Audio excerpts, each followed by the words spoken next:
get started, for those of you who don't know who I am, my name is Carla. I'm the dietitian here at the Path Family Center, also at Gabriel Pediatrics. Tonight we're going to be discussing genetically modified organisms. So today we have Stephanie speaking.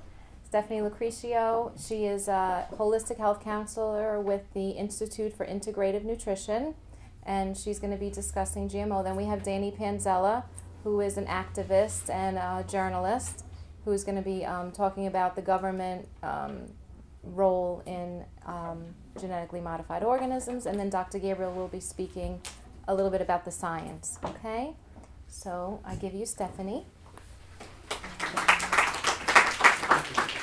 Hi everyone, thank you so much for coming out tonight, and I just want to say thank you to the Path Center and Dr. Gabriel for having this workshop to educate our community about the food that we're eating and the GMOs that exist in the food that we're eating. Just a little bit of background about myself. I'm a mom first, and that's one of the major reasons why I'm here tonight, is because I want to protect my son from this. I've always had a personal interest in health and wellness for many years now. I decided to take that personal interest and that passion and turn it into my profession. I am currently enrolled in the Institute for Integrative Nutrition, and I am set to graduate this month, so I'm so excited. It has been such a wonderful year, learning so many things. And my goal is to educate as many people as I can about what I've learned, because I feel a responsibility to do so, especially to the fellow parents out there. So tonight, my intention is really to change the way we look at food. And in order to do that, I really need your full participation and attention, as if your life depended on it, because really it does. And more importantly, our children's lives depend on it, because we are what we eat. And what we're eating right now is not something that we would really want to eat if we had choices. So what we want to do tonight is just talk about food. And food comprises our body. It makes up our cells. It makes up everything that we are. When we eat something, it goes into our mouth, it's digested in our stomach, and it's absorbed into our blood. Whether it's toxic or nutritious, it's going into our blood. Our blood makes up our cells, our tissues, our organs, and even our thoughts. And this is why when we eat broccoli, we think a little bit differently than when we eat meat. We feel differently when we drink caffeine, alcohol, or consume a lot of sugary beverages. So at the end of this session, I hope that you have an understanding of how food plays a role in how we feel and how we function. And we're here to answer any questions and support you in making any changes that you need to make. As a holistic health counselor, my goal is really to educate and empower my clients to be able to make healthier choices for themselves and their family. So I want to talk about the culture of American eating. Because in America, food is not just something that we do because we have to. Food is part of our culture. We use it to celebrate. We have it at birthday parties, occasions. It's in our schools, in our malls, in Walmart, and at gas stations. So you can pretty much eat anywhere that you go. So what are we eating? If we are what we eat, then we better be eating something good. We're not eating so good. Unfortunately, 62% of the calories that we're consuming as Americans are coming from processed foods, while only 5% are coming from fruits and vegetables. So this explains a lot about where we are. And currently today in the United States, 64% of Americans are either obese or overweight. Another fun fact that while I was researching, is that we spend 28 minutes per day eating snacks and 87 minutes per day drinking something other than water. According to the Grocery Manufacturers Association, 70% of the food that we see on our supermarket shelves here in America contain GMOs. So what are GMOs? Because I know a lot of times when I talk to people, they don't know what a GMO is. I was telling the audience earlier that I met Rosanna Scotto 2 weeks ago, and I mentioned GMOs to her. And she just had a glazed over look on her face and had no idea what it was. So the goal here is to change that. A GMO is a genetically modified organism, and basically what that means is at some point in our lives, maybe even today, we've all consumed some sort of food substance that has been cultivated on a petri dish in a lab. So a genetically modified organism is a lab process where the genes from one species, be it a plant, a human, an animal, or an insect, are forced into the DNA of another species. And this is done to achieve a specific trait. Most times the traits that they achieve help manufacturers to increase productivity and sales. So the end user, which are human beings that are consuming these GMO crops, are certainly not the ones benefiting from GM crops. The people that are benefiting are the biotech companies who are patenting these seeds that they're selling, the farmers who have much more low-maintenance crops, and the food companies who have highly processed foods that they could sell in bulk at lower prices. And they've done such a great job of brainwashing Americans to think that food should be cheap. As a country, we spend less per capita on our food and more per capita on our health care and prescription drugs than any other country, and yet the World Health Organization ranks us number 38 for our overall health and wellness. I don't know about you, but as a mom, that scares me. So why do they use GMOs? What is it that the traits that they're getting that are so worthwhile? They increase crops' disease and pest resistance. What that basically means are there's two types of genetic engineering. They increase the crop's disease and pest resistance. So there's two different types of genetic engineering processes. One is they engineer the crops to withstand otherwise toxic levels of weed killer. And one of the weed killers that they use is called Roundup. We've all seen it in Home Depot. They spray this insecticide over these crops, and the amounts that they're using, if these crops were not genetically engineered, would not be able to continue to thrive. There was a lot of controversy about the spraying and the inhalation of the toxin, so they moved in a different direction. And the direction that they moved in now was to engineer plants to produce their own insecticide inside of every cell. So as an example, they engineer corn now with this Bt toxin, and it's inside of their cells. It's part of their DNA and their genetic makeup. So when you're consuming a genetically modified piece of corn, there's residual amounts of this Bt toxin. Studies have shown that Bt toxin from corn has been found in 93% of pregnant women and 80% of their unborn fetuses. So it's no wonder that our kids are sick and getting sicker. Some of the other things that they use GMO crops for is to enhance color. You really would never know that you're eating genetically modified organisms because they engineer them to look and taste pretty attractive and pleasant. The apples that they engineer are plump and red and shiny, and you want to buy them, but you don't know what you're buying. They also are able to resist harsh weather. So that's why when you walk into the supermarket in January, you can buy strawberries, because they're able to engineer these crops to withstand frosty conditions where otherwise they would not be able to grow. And last but certainly not least is bigger yields and longer shelf life. So the bottom line is that these food companies are looking to turn profits. Everybody has to report back to Wall Street, so the more money they can report, the better they are.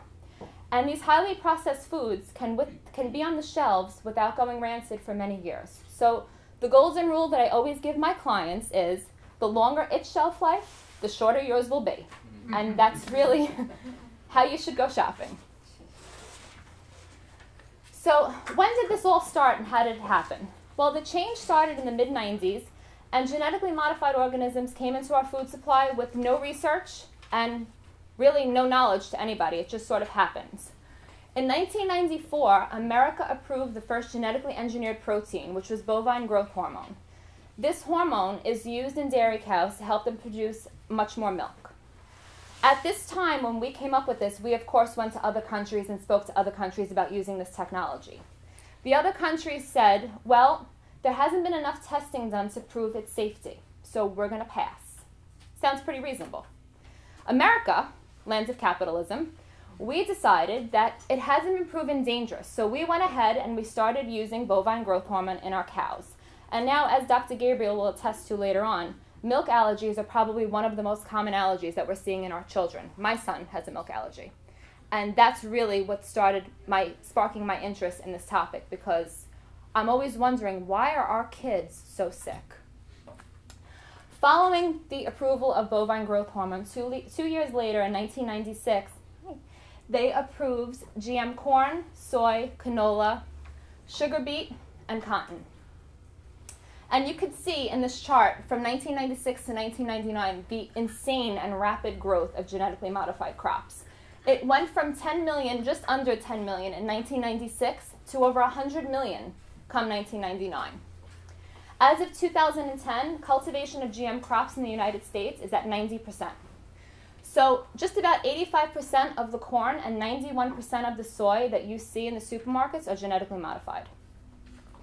And to date, the FDA has approved over 40 GM seeds and is set to approve the first genetically modified animal. And this really scares me. AquaBounty, I don't know why that happened, but AquaBounty is the trademark name for genetically engineered salmon, or as I refer to it, Frankenfish. Basically, they're labeling this the first animal drug for human consumption. That just sounds wrong. Animal drug for human consumption. I'm just going to let you sit with that for a second, because I know when I heard it, I was extremely disturbed that this is something that was even being considered. So why are they doing this? They're crossing the genes of various types of salmon and eel to achieve a growth hormone in the salmon that would otherwise turn off during winter months. And what this does is it allows the salmon to mature in 16 to 18 months as opposed to taking 3 years. So as always, we live in the Lorax. We want bigger, better, faster, more, and here we are. The scary part of all of this is if this approves, it opens up a whole new door to a whole new world of genetically engineered animals. They're already talking about approving genetically engineered cows so that they don't have to worry about mad cow disease. And also genetically engineered pigs, or as they're referring to it, enviro-pigs. These enviro-pigs are genetically engineered pigs that they're programming to have less phosphorus in their manure. And why would they be concerned about phosphorus in their manure is my question. Basically what it does is it reduces the cost of the feed, and it also reduces the phosphorus pollution to the environment. I mean, phosphorus pollution in the environment concerns me, but my question is, at what cost? Although there hasn't been much research done on human health, studies have shown that GM foods are related to a wide variety of disorders, not limited to infertility, immune problems, accelerated aging, gastrointestinal issues, cancer, food allergies, and a risk for diabetes and obesity. So as parents, we have to spread the word about genetically modified foods, because this is something that is only going to get worse over time if it's not stopped soon. And for all these reasons, European countries have responded by either restricting or banning the use of genetically modified foods in their countries. So as of right now, over 50 countries, and I think that the number that I read last night was 61 countries to be exact, are either restricting or banning the use of genetically modified foods. While the U.S. at this point not only allows them, but there's no labeling to let consumers make informed decisions about the kinds of foods that we want to feed our families. Now, we have to get the word out because, like I said, they have done a really good job of keeping us in the dark. And consumers don't realize this, but the food companies, Kraft, Kellogg's, all of these big companies, General Mills, they're responding to consumer requests abroad. These countries that don't want GM foods in their country, they have two warehouses, the one that sends to Europe that eliminates the GM foods, and the ones here that uses the GM foods. So in McDonald's in a country in Europe, not that I'm suggesting you go to McDonald's when you're in Europe, but if you were to go and have a strawberry milkshake in Europe, it's red because there's actual strawberries in that product. If you have a strawberry milkshake here in the United States, you're getting the red from the red dye. Okay? Not only that, but in the United States, you're getting a lovely little cocktail full of antibiotics, growth hormones, and pesticides. So what do? There has been a ton of grassroots initiatives just like what we're doing here tonight, and it's so inspiring to see that so many people have come out and are interested in this topic. In California, they had Proposition 37, which was a grassroots movement that started out very similar to this, and citizens demanded that they wanted labeling laws in California. Now, while Prop 37 was defeated because companies like Monsanto, General Mills, Nestle spent over $40 million combined to prevent labeling from happening, there's a reason for that. If the product was safe and GM foods really weren't a threat, then why not wear the label loud and proud and let people know that there's genetically modified ingredients in this product? It's similar to the whole trans fats situation. We used trans fats for over 20 years. Everyone thought that it was safe, and then all of a sudden in 2008, the restaurants had to stop using trans fats and there needed to be labels. So it's a very similar situation that we're in right now.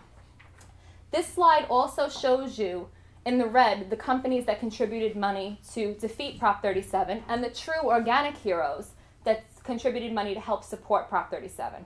And what I didn't realize is companies like Naked, which is one of my favorite smoothies, is owned by Coca-Cola. So I've since boycotted Naked. As much as I love my green mango smoothie, I'm making my own. I refuse to buy that product. Honest Tea is another one. They're owned by PepsiCo. So just because it looks like a natural product doesn't mean that it is or that it's not owned by a parent company who desperately wants to keep us in the dark. So, although it was defeated, since then, efforts in over 20 states, including Vermont, Connecticut, and New Mexico, have started, and hopefully that we're here tonight, New York will be next on the list. And retailers are concerned about this also. Walmart is actually in talks right now about having to have their manufacturers label if they're using genetically modified organisms.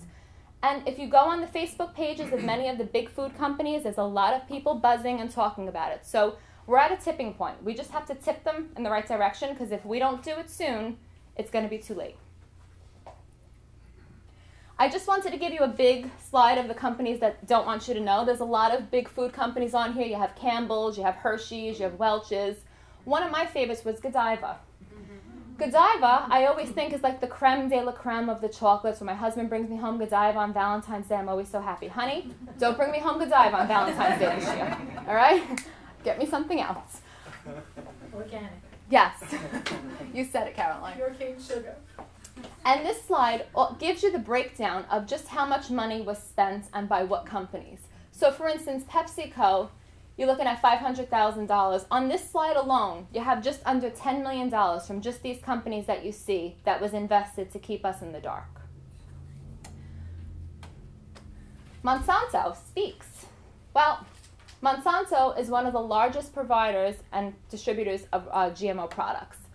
So one of his executives said from the Asgrow company, if you put labels on genetically engineered foods, you might as well put a skull and crossbones on it. That speaks volumes to me, and clearly there is serious motive to keep labeling off of these products. If they're calling it a skull and crossbones, then they must know something that they don't want us to know. And Phil Angel, the director of corporate communications, had this to say: Monsanto should not have to vouchsafe the safety of biotech food. Our interest is in selling as much of it as possible. Assuring its safety is the FDA's job. So I started to wonder, where does the government stand on all of this? What are they doing to protect us? Because their job is to protect us from all enemies, foreign and domestic. Well, this is an enemy that is in our country, is in our food, which is what we need to survive and to thrive. So what is happening with our offices? And what I found is Monsanto is in bed with the federal government. So if you look at this lovely little chart, it gives you an overlap of all the positions that are held in the government and how at one point or another they worked for Monsanto. My favorite was Hillary Clinton. She at one point works for Rose Law Firm, and she was a Monsanto counsel.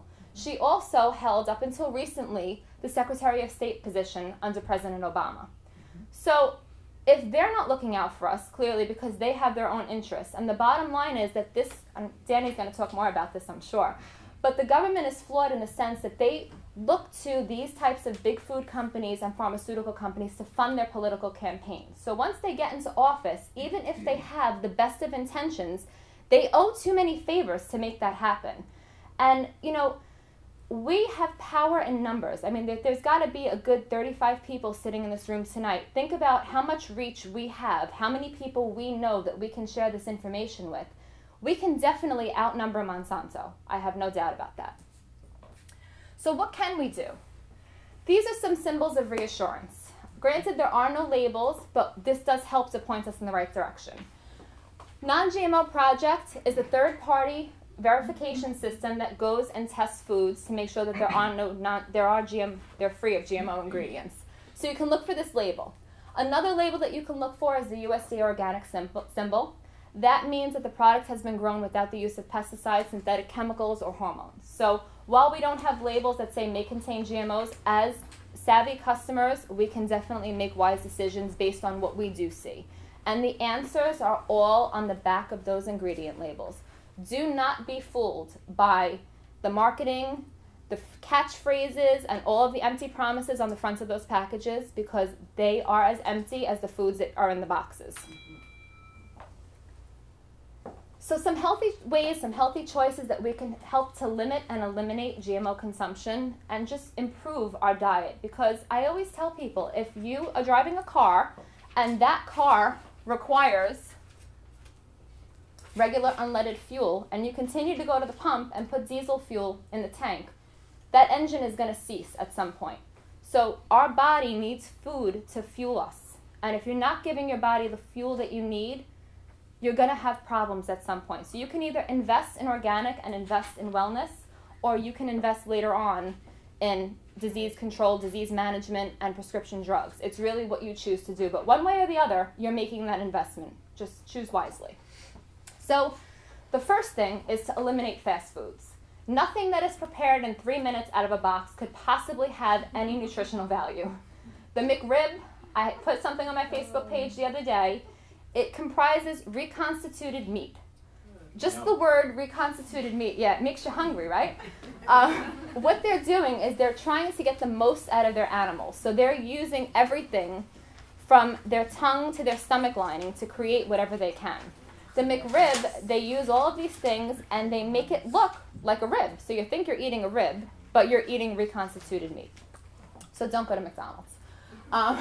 Avoid highly processed foods. And if you can eliminate them, I know that we live in such a fast-paced society. We all work. We have children. We have so much going on. It's amazing that we can get dressed and fix our hair in the morning. But this is probably one of the most important things that you can do for yourself and your family, is to prepare your own meals. Spend some time and create some meals at the beginning of the week that you know that you can go to. And obviously at some point we all have something that's out of a package or a jar. I get it.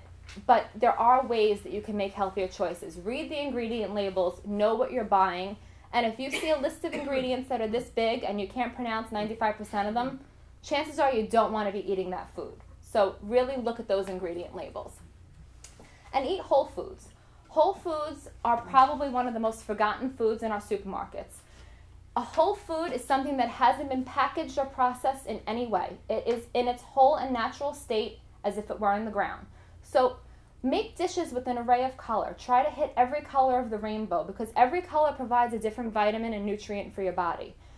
And last but not least, avoid common GMO ingredients.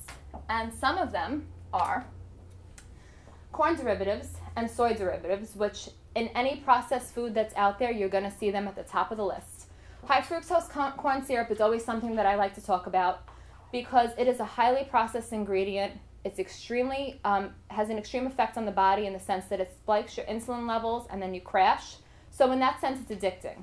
It actually can affect the same part of the brain that heroin would. So that's how scary high fructose corn syrup is. You never fully feel like you've eaten. Your brain is constantly looking for more because the signaling between your brain and your stomach isn't working properly. So your stomach's not getting the message to your brain, say, hey, we're good down here, we've had enough. And there's always that urge to keep going. Similarly, monosodium glutamate, or MSG, has that same effect. This is an additive that they add to foods to enhance the salty and sweet flavors that are already existing in the food. It's linked to all kinds of issues, so you definitely want to stay away from it. Aspartame. This is one of my favorites. At work, I always watch people filling up their coffee, and they're grabbing the sweet and low and the equal and putting it in there. And you think that you're doing something good because they've done such a genius job of marketing it as something that's good for you. It's going to help you to lose weight. There's no calories. It is a chemical concoction that is poisonous. And the FDA actually knows that it's poisonous, so they have this statement that they use. It's called GRAS, generally regarded as safe. Well, if that's not as open-ended as anything you've ever heard, it's generally regarded as safe. What does that mean exactly? That means that they don't want to say that it's poison. It's poison. So if you're going to use something, use agave nectar, use stevia, or just use some lemon in your tea. Don't use this. What? Organic honey. Raw honey. Raw honey. I love raw honey. Yes. Raw honey. Make also. sure your honey's organic. I love raw honey. It comes from China, and it's not honey. It's anything but honey. Tina and I are going to be friends. And then canola oil. Canola oil, again, they've done a great job of making people think that this is the healthier choice for oils. This is a genetically modified oil that you do not want in your kitchen, and you do not want to see it in your processed foods. And then again, soy derivatives, soy lecithin, soy milk, soy flour, any of these products, GMO products. Cottonseed oil. So on a lot of packaged foods, you'll see partially hydrogenated cottonseed oil. That is a surefire way to know that, that this product contains some sort of GMOs. So what this is tonight is a call to action. We're asking for all of you to do one thing. Just do something. Contact the food companies. Call them. I've done it. It's interesting. You get into conversations. They have a million excuses. Just keep calling. The more they hear from us, the more concerned that they know that we are, and hopefully the quicker they'll make some changes. I personally like the route of going on the Facebook page and publicly blasting them and letting them know how very upset I am about the use of GMOs. I find it works very well. I've also had some run-ins with some farmers during these conversations. It gets very interesting. But the more you do it, the more they hear it, the more it's going to be on the table. And they delete you. They do delete you. I have to keep going. I'm not going anywhere until you take GMOs out of your food. Write to your elected officials and demand labeling laws. This is a good way to start because demanding GMO-free products right now is like from going 0 to 100. We have to take small steps. You got to crawl before you can walk and walk before you can run. So this is a good first step. We need labeling, and we need labeling now. And boycott the brands and their natural subsidiaries that are using GMOs. Do not buy these products. When you go to the store and you see Cheerios on the shelf and it's a great source of whole grains and vitamin D, it has GMOs in it. So don't buy it. Baby formulas, GMOs. Kids snacks, GMOs. It is disturbing. So really become a savvy shopper. Look at the ingredients. Spend the time. And in the beginning, your food shopping goes from a 45-minute process to a 2.5-hour process. It is time consuming. Once you get the hang of it, you're an old pro. You just run in, you throw stuff in your cart, and you know exactly what to get. And vote with your wallet. Buy natural foods. Support organic farming. Organic farmers are like the lost souls of this planet because our taxpayer dollars and subsidies are going to fund the GMO crops that we just talked about. The organic farmers get nothing. They get bills. That's right. So for them to put an organic label on their product costs money. For them to get the ability to grow organic costs them money. They have to go through rigorous testing and follow-up and all kinds of stuff, which is why it's more expensive to us to buy right now. But if we demand that we want organic, then the subsidies will start going there. Pay attention to when the Farm Bill comes out. It was just passed, I think, what is it, another year or 4 years that it comes back, the Farm Bill? You talking about S510? Yes. I'm going to talk about it, but actually Okay. I don't know. I should check that. Yeah, keep track on the Farm Bill. I think it's every year it comes up, but you want to pay attention to what's going on. Because the bottom line is, our taxpayer dollars should be going towards something that we feel strongly about. And I don't know about you, but I feel pretty strongly that I do not want GMOs in my food. I don't want to have this problem of worrying every time I put something on the table if I'm feeding my son something that I think is healthy but actually is poison. So use your voice. Your voice makes all the difference, and one person really can make such a difference. I mean, I feel that way now being in this room and looking at all the people that showed up. Had we not done this, it wouldn't have happened. So it really does make a difference. Here are some of the different organizations that you can look to. ResponsibleTechnology.org, they have a lot of great information. There's actually a documentary called Genetic Roulette. It changed my life. It changed the way I looked at food. It changes everything. When my husband and I finished watching that documentary, we just kind of looked at each other, mouth on the floor, like, how is this actually happening? So they have it on Facebook now. I think that you can actually watch it for free up until next week. Is it over? Really? Yeah, they had doing that again. I know they had it to the They floor. had it. I don't know if they, yeah. Came back. It came back. Okay. So right now you can watch it for free. Under normal circumstances, it costs $2.99, but it is the best $2.99 you will ever spend. So watch it. It explains everything. Organic Consumer Association, they're doing some great work to help not only get the word out, but help continue with these grassroots initiatives that are ultimately going to be the way that we change what's going on. Say No to GMOs and GMO Free USA. These are also another great resource. I actually just formed a Facebook page called GMO Free New York, so please like the page. I'm definitely going to be posting as much information as I possibly can on there, any updates, any workshops, rallies, whatever it is. This is my mission, this is my passion. I'm doing it for my son, and I'm doing it for all of your children. So I invite you to be the change that you wish to see in the world. This is one of my favorite quotes, and I feel that it is so fitting for this situation. We need to demand change, and we need to be the change. We need to use our wallets to promote change, and we need to use our voices to demand it. So I am here if you have any questions, you need support in any way. My cards are in the back. There's a bunch of brochures. I encourage you to take the information, and if there's any questions, I would love to answer them. Anybody have questions? I have a quick question. Sure. I noticed there Morton salt. How does GMOs factor into condiments? Morton's, it's mostly the processing, and you have to look at the ingredients. I don't know what ingredient is in there. If I was looking at the label, I would be able to tell you. They use a bulking agent, which is a GMO. They use a bulking agent so that it flows freely. So if you have pure salt and under the guise of the sea salt, most salt does come from the sea. But if the salt is pure white, I tell most of my clients stay away from it. And if it flows very nicely and bounces off your food, stay away from it.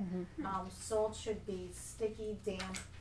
You know, you have to get your little mortar and pestle out and grind it down, and then it doesn't have any bulking agents. A good salt to use is called Right Salt, W-R-I-G-H-T salt. I order it on Amazon, and it's like she describes, it's a little bit different in texture and color, but your salt should not be white, neither should your sugar. So these are things that you want to look for automatically when you see something. It's like our bread. You know, when you see bread that's super fluffy and you can crumble it into a little ball, it's highly processed. Wheat by nature is kind of rough and fibrous, so you don't want it to have that puffy feeling. Okay. And as for fish, what about wild-caught fish? Wild-caught fish right now is safe. That's the only fish that I eat are wild-caught fish. And just as far as shopping, the only place that I shop right now in Staten Island is Trader Joe's. I've spoken to corporate, I've spoken to the people there, and they have, from the very beginning, before I even knew what a GMO was, vowed to use other ingredients besides the common GMO ingredients. And when you read their labels, it is a true testament to the fact that they're not using corn syrups, they're not using MSG, they're not using a lot of soy-based products. So while nothing is foolproof, at this point it's really the only place that I feel safe. If we had a Whole Foods, I might go there, but to drive to Jersey is... Whole Foods is... And they're using some stuff too. They carry a lot of manufacturers who are using GMOs. So the bottom line is you got to look for the seals. The USDA organic, whenever you can, especially with your fruits and vegetables, you definitely want to be buying organic. What about almond milk? Almond milk, I use it because my son is allergic. Okay. Almond milk does have some sugar, but it is a good option. I'm not a fan of soy for the reasons that we talked about with GMOs, and also because there's some controversy over the phytoestrogens, and I prefer to stay away from it. So I either use almonds or coconut milk. Okay. Those are my two All right. faves. So there's no issue there. There's So delicious, Okay. the company So is so delicious, delicious, yeah. it Yes. supports Proposition It 37. does. Okay. Yes. All right. I just want to make sure. Yeah. Okay. Thank Okay, you. I thank appreciate you. it. A lot of people will say, well, the government's just incompetent, and so they don't do what they're supposed to do for that reason, and I disagree. I think that this is mainly corporatism. It's major corporations like Monsanto exert the board and what I'm seeing. And is it GMO? Is it the sugar? Is it shots? Is it this? It's all these things. They're all coming together, and it comes down to us making choices. And we're choosing easy.